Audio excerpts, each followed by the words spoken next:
Ang naaawa sa dukha ay nagpapautang sa Panginoon at ang kanyang mabuting gawa ay babayaran sa kanya uli. O alam nyo ba yan mga kapatid?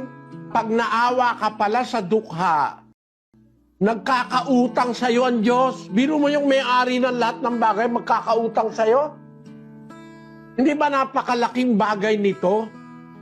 Na pag naaawa ka sa dukha, napapautang mo ang Diyos. Kahit kailan hindi ko kayang pautangin ng Diyos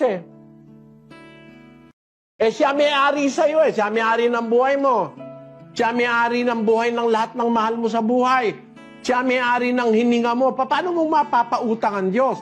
Pero ayon sa Biblia, pag naawa ka sa dukha, nagpapautang ka sa Diyos. Kaya yung mabuting gawa, yun ang dahil kaya tayo ginawa ng Diyos Tayo'y kanyang gawa, nilalang kay Kristo Jesus para sa mabuting gawa. Alin yung isang mabuting gawang gagawin natin? Yung naaawa sa dukha, nagpapautang sa Panginoon. At meron kang katiyakan, pag ang Diyos ang nangutang, hindi pwedeng hindi ka babayaran.